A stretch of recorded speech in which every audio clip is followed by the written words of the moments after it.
few years ago, I decided to take a public and very controversial stand in support of the Animal Liberation Front. The ALF is rooted in the philosophy of animal rights and therefore rejects any and all forms of animal exploitation as unjust and intolerable. It uses tactics of property destruction and sabotage to undermine the ability of industries exploiting animals.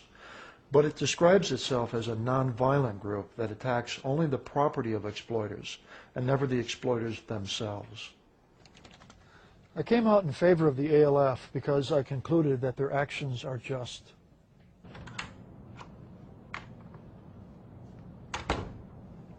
Governments, animal exploitation industries, and mass media characterize the ALF as violent terrorists. But in fact, I see them as counter-terrorists and as freedom fighters. The ALF is a new justice movement that defends the rights of innocent beings who are under attack. It is the industries and the government who are the real terrorists. I believe that no door, no law, no government, and no cop should ever stand in the way between an animal and its freedom. I wish that legal methods of freeing animals from captivity, of granting them rights and justice, were adequate, but unfortunately they are not. Animals are too important a resource and commodity for corporations to voluntarily free them. The biomedical and pharmaceutical industries are the third largest contributor to the British economy. Consequently, they take any threat to the interest of these industries as a threat to the UK as a whole. After the 7/7 bombings, the British government stated that the rules of the game have changed. The Home Office drafted new rules of unacceptable speech that grant the Home Office the authority to ban any non-UK citizen alleged to promote or advocate violence or terrorism.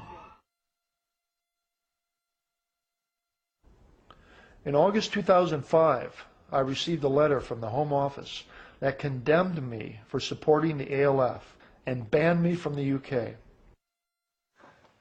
But I'm not a member of the ALF. I have no connection whatsoever to the ALF.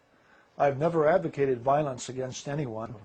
I'm experiencing state repression for the thought crime of advocating illegal actions that are necessary to win justice and freedom for animals. If we accept the definitions of the Home Office of the ALF as violent and terrorist, I'm guilty as charged. By their own newly minted definitions, the UK reserves the right to ban me. But it's the right of a police state and a closed society which is threatened by the views with which it disagrees. Muslim clerics should not be allowed to mobilize people to commit terrorist actions in England. But there is a world of difference between a philosophy professor advocating nonviolent tactics and a Muslim extremist fomenting terrorist acts against British citizens. I define terrorism as any intentional act to injure or kill a living, sentient, innocent being for scientific, political, or economic purposes.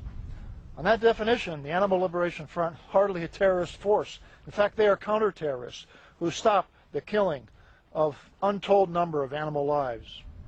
But the British government and vivisectors and the entire animal exploitation industry I hold to be directly responsible for terrorist and violent crimes against animals. They're the true terrorists because they exploit and injure and kill millions of animals for their own political, economic, and scientific purposes. From the Boston Tea Party to the Civil Rights Movement, activists and philosophers have understood the difference between the institution of law and the principles of the right. When the law does not reflect the right, it is the obligation of citizens to change the laws, breaking them if necessary, in order to promote the right. My speech may be unpopular, but it is precisely unpopular and controversial speech that free speech rights are designed to protect, as opposed to mainstream and conformist speech. An open society will respect and protect those free speech rights, but a closed society will reject and deny